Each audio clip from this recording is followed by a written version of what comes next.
Hola, ¿cómo están? Espero que anden bien. Bueno, este es un video tutorial, como ya hice algunas veces, sobre los trabajos que les estoy mandando de filosofía.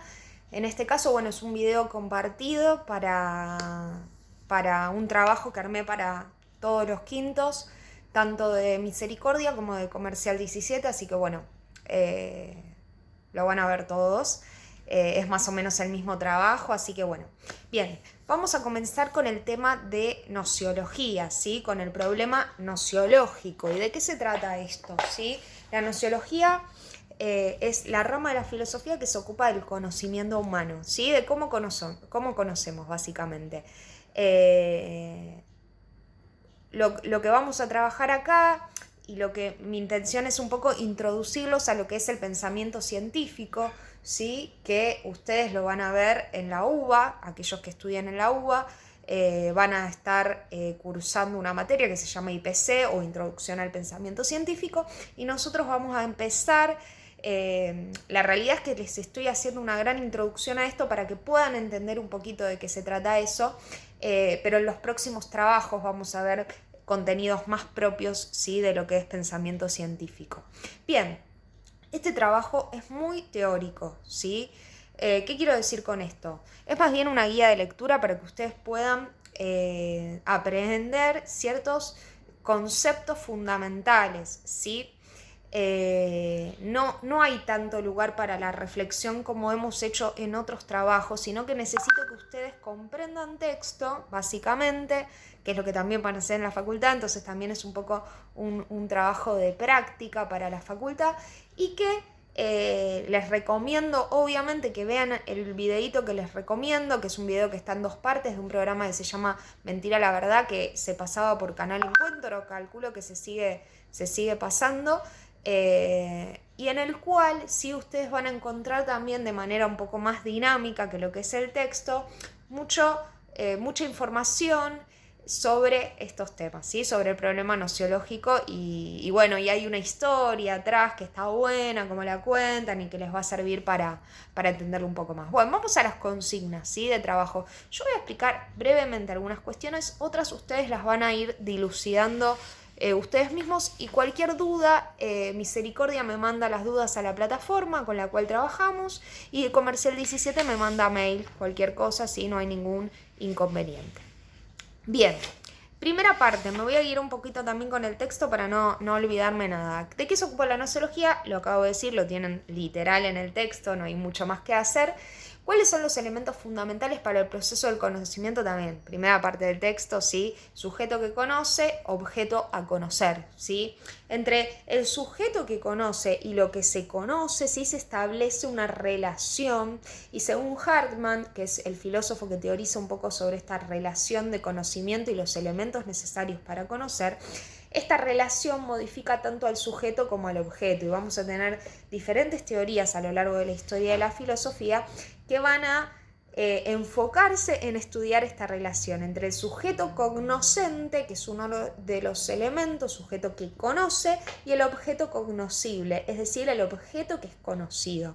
¿Cómo se da esta relación? ¿Sí? El sujeto puede conocer totalmente ese objeto, ¿sí? Es decir, nos referimos al objeto de conocimiento como aquello a lo cual va dirigido nuestro conocimiento. Es decir, a ver, quiero conocer sobre física, ¿no? Sobre, no sé, física cuántica, qué sé yo, no sé, estoy hablando, chamullando porque no entiendo nada de todo eso, pero no sé, vamos, la alegoría de Platón.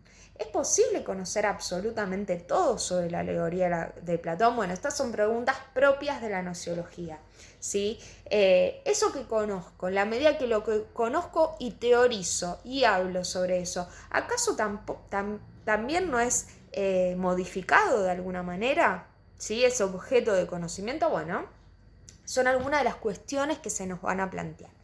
Tercera pregunta, ¿cuál es la diferencia entre nociología y epistemología? Lo tienen, miren, les voy a hacer muy buena y se los digo, está en un recuadro en la página 46, ¿sí? Esto quiero que lo vean ustedes, no voy a explicar absolutamente todo porque si no le estaría dando las respuestas de todo. ¿Cuáles son las condiciones que tienen que darse, además de la relación entre sujeto y objeto? ¿Sí? para que haya conocimiento. Explicar brevemente las concepciones en torno a la segunda característica, que el conocimiento sea verdadero. Acá el texto lo que plantea, y Hartman puntualmente plantea, que para que haya conocimiento, ¿sí?, tiene que haber creencia. Estamos página 46-47, ¿sí? Tiene que haber creencia. Y a ver, y que haya creencia es que lo que voy a conocer y que la conciencia que voy a tener va a ser verdadera, ¿sí? Que ese conocimiento, que eso que voy a conocer es la verdad. Tengo que creer, ¿sí? Tengo que tener como supuesto creer en eso que voy a conocer, si no, no tiene sentido, ¿sí? Básicamente dice eso. Y para que haya creencia, ¿sí?, tiene que estar la pretensión de que el conocimiento sea general y válido, es decir, verdadero. Y en torno a la verdad, ¿sí?, esta segunda condición, es decir, dice cuáles son las dos condiciones que tienen que darse, es decir, que haya creencia y que esa creencia esté basada en que el conocimiento sea verdadero. Hay diferentes concepciones sobre lo que es la verdad, ¿sí? Hay una concepción semántica, ¿sí? En torno a esta concepción semántica de la verdad hablamos también de la verificabilidad, ¿sí?, de la coherencia, y por otro lado de la verdad como utilidad pragmática, ¿sí?, que es la posición de Dewey, no sé cómo se pronuncia. Cuando iba al profesorado, una compañera que sabía mucho inglés decía Dewey no. Bueno, bien, eso es como la primera parte del texto, que es muy teórico, como les digo, es más comprensión de texto y no me voy a detener en explicar tanto esto, sino que quiero que ustedes hagan este esfuerzo, chicos. Si bien estamos en este contexto muy complejo, es necesario que ustedes hagan el esfuerzo por comprender los textos, y ser un poco más autónomos en algunas cosas, ¿sí? Sé que algunos lo están logrando perfectamente y que esta pandemia y el modo en que estamos haciendo a la escuela les sirvió, ¿sí?, para esta autonomía, pero bueno, otros quizás a veces necesitan un poquito más. Bien, esta primera parte es así. Segunda parte del texto, vamos a ver los diferentes fundamentos del conocimiento, es decir, en base a qué me baso para decir que esto es un conocimiento verdadero, ¿sí? Vamos a la página 48-49, sí, es muy sencillo.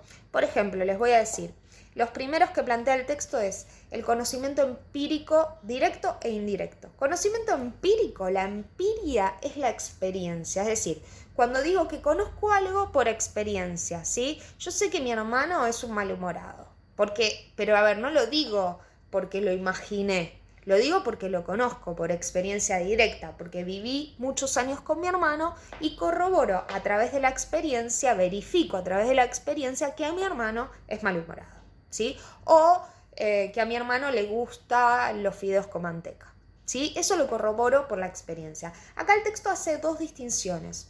Por un lado, el conocimiento empírico directo, que es cuando se trata, por ejemplo, de la relación con mi hermano y yo, como di este ejemplo, y por otro, el indirecto. Supongamos que, ¿no? Yo a ustedes no los conocía, ¿sí? No los conocía el primer día. Es decir, yo ahora, es más, al haberlos visto una vez, todavía no conecto nombre con cara, porque los vi una sola vez. Bueno, a los que tengo en misericordia sí, porque ya los conocía de otros años, pero a muchos de ustedes no los conozco, entonces el conocimiento que tengo de ustedes es un poco indirecto. ¿Por qué? Porque los conozco por la lista, los conozco por un mail, no los conozco en vivo y en directo, no hice experiencia, ¿sí?, de ese conocimiento, entonces experiencia directa, es decir, los conozco más por una lista que por la experiencia directa, pero es un conocimiento empírico de todas formas, ¿sí?, que parte de la experiencia. Bien, luego tienen otros tipos de conocimiento, como el conocimiento formal, que es un conocimiento racional, pensado, tiene que ver con el razonamiento. El criterio de autoridad, cuando mi conocimiento se basa en la autoridad de alguien, ¿sí? Es así porque lo dijo el presidente, ¿sí? Muchas veces acá caemos en una falacia, que es cuando el argumento no es válido, ¿sí? Es decir, si a mí me dicen, che, el presidente de Brasil dice que los casos de coronavirus bajaron. ¿Por qué? Porque lo dice el presidente de Brasil, supongamos, ¿no? Bien, sigo con el presidente de Brasil, que ya lo tuvieron en un trabajo los del Comercial 17. No, ¿sí? Es decir, caemos en una falacia que no necesariamente es una mentira, sino que es un argumento que no tiene los fundamentos válidos, ¿sí? Para argumentar justamente. Es un argumento inválido, ¿sí? Después vamos a meternos con eso, que eso es más propio del pensamiento científico. Criterio de utilidad, la intuición, ¿sí? Y la fe, ¿sí? Que son otros tipos de conocimiento muy desvalorizados en nuestra época. En nuestra época se tiende, y si ven el video de Mentira la Verdad, se van a dar cuenta, también lo dice Darío, se tiende a desvalorizar, ¿sí? Este tipo de conocimientos, pero son válidos también. Luego vamos a los límites y a las posibilidades del conocimiento. Página 49 a 51, ¿sí? Ustedes en la página 49 tienen una actividad que yo se las puse como consigna para resolver. Lo mismo pasa con la página 51, ¿sí? Tienen una actividad para resolver que tiene que ver con los límites y las posibilidades de conocer. En estas páginas ustedes lo que tienen son diferentes corrientes que les van a decir en qué medida es posible conocer. Sí, hay corrientes que dicen, ¿sabes que el conocimiento, los seres humanos llegamos hasta ahí nomás? Otras plantean que es posible el conocimiento absolutamente, ¿sí? Como el dogmatismo. La idea es que ustedes piensen en estas corrientes. Yo en las clases que tengamos virtuales voy a explicar un poquito de esto, un poquito más profundamente, pero que piensen sobre esto. Pero a ver, lo principal para que ustedes entiendan este contenido es que ustedes piensen en qué medida es posible o no conocer, ¿sí? Esa es la pregunta que se hacen estas corrientes filosóficas. ¿Es posible conocer? Bueno, si la respuesta es positiva, bueno, ¿en qué medida podemos conocer? ¿Podemos conocerlo absolutamente todo o no? ¿O nuestro límite tiene nuestro conocimiento tiene ciertos límites, ciertas limitaciones? Bueno, la mayoría va a decir eso, que la mayoría... nuestro conocimiento tiene muchos límites, ¿sí? Por diversos motivos, y en el video de Darío está muy bien explicado también esto, y está bueno que lo vean, por eso digo, les va a ayudar mucho a entender estos temas, ese video. Entonces, bueno, eso, no quiero hacer muy largo este video. Y por último, ¿sí? Tienen dos posturas referidas al conocimiento, que son la postura realista e idealista, que es muy interesante, ¿sí? Yo quizás,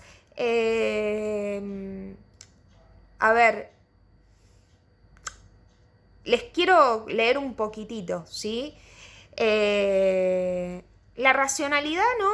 Es la garantía del conocimiento, ¿sí? Esto es central, ¿sí? Para entender esto. Entonces, para el realismo, ¿sí? La realidad, ¿sí? Tiene una estructura racional que es posible captar a través de la razón. La mente, ¿sí? Puede aprender esta realidad porque es racional. Es decir, la realidad como conserva cierta estructura racional que nuestro intelecto es capaz de captar, ¿sí? No habría un conflicto entre la relación entre la realidad y la idea, ¿sí? Esto es el realismo. Se conocen las cosas y la realidad en general sin problemas, ¿sí? Porque nuestra capacidad sí lo permite. Es decir, para el realismo es posible el conocimiento. Y es acá que guardan cierto dogmatismo, lo plantea el texto, que ustedes lo van a ver en el tema anterior. El objeto es en consecuencia completamente pasible de ser conocido y el sujeto completamente capaz de aprenderlo tal cual es. ¿Sí? Es una relación un poco directa entre sujeto y objeto. El sujeto es posible conocer el objeto. Esto es el realismo. En cambio, ¿sí? Para el idealismo no es posible afirmar nada sobre la realidad, sino solo sobre la manera en que los hombres la perciben. Lo único que puede contarse como algo cierto es nuestro contenido de conciencia. Para esta posición, la idealista, nada puede decirse sobre lo que existe fuera de nosotros, ¿sí? Ni siquiera que exista algo. Se produce así una limitación de lo que hay al ámbito de las ideas o en el de las disposiciones subjetivas que posee el ser humano. Las ideas no tienen entidad independiente ni sustento en algo diferente que el propio ser humano. Son autoexistentes. Autoexistentes. Las versiones más extremas del idealismo niegan toda posibilidad de comunicación de la mente humana con el exterior, con algo diferente del hombre mismo. Pero también ha habido versiones más moderadas del idealismo. Es decir, a ver, el idealismo plantea algo así, como que existe todo aquello que pueda ser pensado por el hombre, todo aquello que entre en la conciencia humana. Aquello que no sea posible de ser conocido por el ser humano no se puede decir que exista, independientemente del humano. Y acá hay una paradoja que se cuenta, un cuentito que se cuenta siempre, que a mí me dijeron que aparece en Los Simpsons, nunca lo busqué porque nunca me gustaron mucho Los Simpsons, no me maten por eso, pero bueno, no me encantan, que es la paradoja del árbol que se cae en el medio del bosque. Y la pregunta es, ¿hay ruido o no hay ruido? La voy a buscar igual, la voy a buscar porque estaría bueno que lo veamos. ¿Hay ruido o no hay ruido? ¿Sí? Para una posición realista hay ruido porque es independiente, ¿sí?, del ser humano. Existe, el ruido existe más allá de un ser humano que sea capaz de percibirlo. Mientras que para una posición idealista, si no hay un ser humano cerca, no habría ruido, ¿sí? No estaríamos hablando de ruido, porque todo lo que existe es aquello que pueda ser aprendido por el hombre y tenga lugar en la conciencia del hombre, ¿sí? Es básicamente esto lo que plantean, y es un primer acercamiento a ideas, ¿sí?, que son básicas de la cuestión nociológica. Como repito, este video es largo, este tutorial que les di del trabajo, que en realidad explico algunas cuestiones muy por arriba, ¿sí? Muy por arriba. Tienen que leer estas páginas que les mando. No les mandé directamente el material de pensamiento científico porque a lo que tuve acceso es o a resúmenes muy básicos, o bien tuve acceso al libro, pero también no aparecen absolutamente todas las páginas y quizás está muy complejo. Entonces decidí usar el libro que uso siempre, que de todas maneras es un libro que yo siempre recomiendo, que es de una profesora de la UBA, ¿sí?, que es Ivana Costa, que yo la tuve como profe y que explica muy bien y que es una gran teórica y una gran profesora. Y el libro está muy bien, ¿sí?, desde lo teórico, pero obviamente es más accesible para secundaria, es decir, no tiene quizás la complejidad de un material de facultad, ¿sí? Por eso yo la verdad que quería acercarles, y quizás en los próximos trabajos sí les acerco algo más propio de pensamiento científico, pero en esta ocasión decidí que trabajemos con esto porque es un poquito más accesible. Así que bueno, cualquier duda me consultan, ¿sí? Espero que este video les sirva. Algunos me escribieron que les sirvió. Yo espero que sí, porque la verdad es que trabajar así a la distancia es raro y se pierden muchas cosas, pero bueno, estamos haciendo todo lo posible para que les llegue a ustedes de la mejor manera, ¿sí?, todo lo que preparamos y bueno, y que puedan realmente, que no sea un año donde ustedes digan, che, fue un año perdido, sino que realmente les sirva para lo que sigue, que nada, sigue un montón de cosas y que todo esto va a pasar pronto y que bueno, y tenemos que seguir pensando en los proyectos que tenemos ¿no?, y en todas las cosas lindas que se vienen, porque se vienen, digamos. Fue un año complejo, difícil, pero hay que seguir adelante y bueno, la idea de esta materia, ¿no?, es que aquellos que, bueno, ya sea pensamiento científico en la UBA u otras materias, van a tener filosofía y un montón de estas cuestiones las van a ver, así que les va a servir. En la medida también en que ustedes se comprometan, lean y hagan los trabajos, porque realmente también eso es importante, si no, la realidad es que no les va a servir. Así que bueno, chicos, les mando un beso grande y espero que anden todos bien. Y bueno, nos estamos encontrando. Sí, un besito.